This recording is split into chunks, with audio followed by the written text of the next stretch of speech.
If you've just bought an MR Triton, this is the video for you. Today we're talking about MR Triton off-road weaknesses.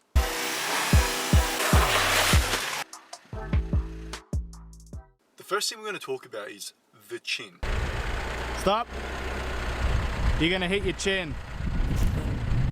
Now the chin is what we have affectionately called the front bumper. Front bumper of the MR Triton sticks out quite a bit. One of the main weaknesses the MR Triton has at the box is your approach angle, the angle of approach. What you're going to find is you're going to scrape the outer parts of the chin, the front bumper. I myself was in the sand dunes near Beachport. I went to go up a sand dune. It was steeper than I thought it was. I stuffed the nose of the car, sand went over the front of it, and basically I split a fair bit of that front bumper. Another thing you're going to find out is when you're going up a steep rocky hill, maybe there's some ruts and that sort of stuff, you're really going to scrape it a fair bit. In that scenario, you're really going to want to make sure that your angle of approach is appropriate for the vehicle. If you are going to go up a hill, you need to make sure that you're not just going to stuff the nose, especially if those wheel tracks are rutted out quite a fair bit, because it's extremely easy to graze the outsides of that bumper as well. So keep that in mind. So let's just say you have retired, you've got yourself a top spec GLS MR Triton with the shiny paint. You don't want to do a whole lot of damage to it. Your whole plan is to tow a caravan, keep it on road. Maybe you want to do a little bit of a adventure. You drop off your caravan, you go somewhere where you can do a little bit of full driving. If you don't want to do damage to your vehicle, you've really got to suss out those steep ascents. Make sure that the angle is not going to be too much for the vehicle, which it doesn't take a whole lot to be too much for the vehicle, because otherwise you're going to be scraping your front bumper. Now you might want to retain resale value, you might not want to do damage, you might care about doing damage, unlike myself.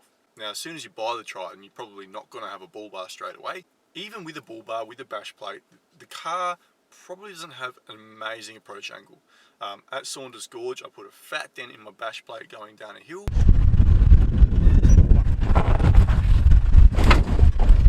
Because once I got down to the bottom of the hill, it was just too aggressive of a descent, of a decline. So ended up having to take my bash plate off, hammer it right out again, scratched the heck out of the front bumper. But for me, it doesn't matter. See, with the MR Triton, a lot of the bull bars you're going to buy, you're not actually going to take the front bumper off. You're going to have to cut the bottom half of the front bumper off at minimum to be able to install that bull bar. So it doesn't matter too much for me, not too fussed. The next consideration is the Triton's departure angle. As you will know, if you know Tritons, you're going to know that they've always had a reputation for the overhang over the rear diff. So the MR Triton still has that overhang over the rear diff. You've got a fair bit of clearance with the Triton out of the box, so ride height isn't really a problem.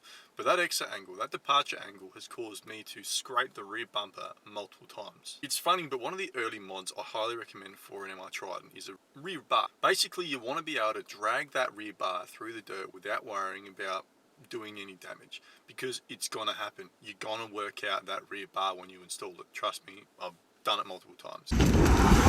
Right.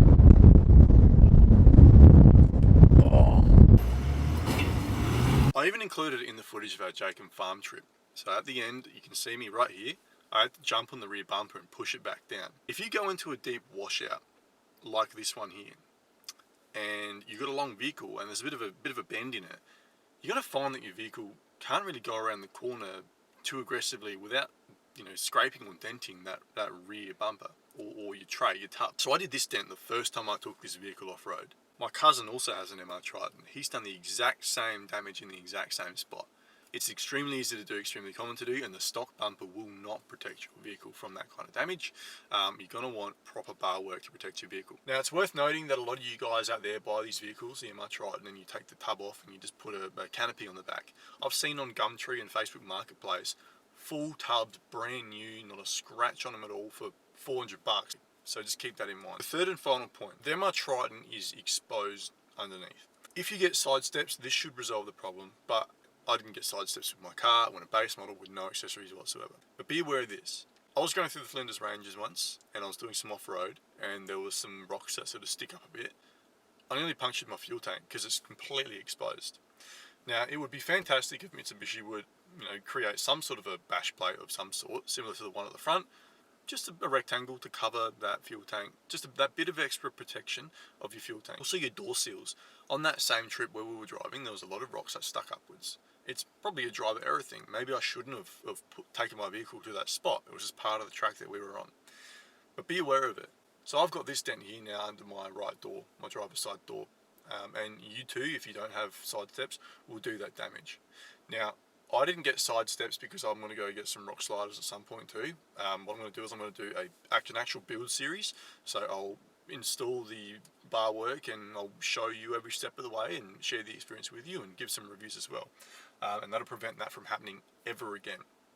But as you know, with side steps and rock sliders, you lose some ride height as well. So I'm just going to have to do a installation of a lift kit as well. That's a shame. And some big fat tyres too. That's going to be a shame as well. But I'm going to have to spend the money. So yeah, it's hard for me. Alright, and finally I just want to say a big thanks to you guys for your ongoing support of the channel. We've just hit 89 subscribers, so fantastic. We're growing at a rapid rate, which is great. You guys are inspiring me to keep on going and keep on making these videos. I appreciate you guys bearing with me while I iron out my creative process. The videos are a bit crude. I hope to nail things down a bit and you know, make them more refined.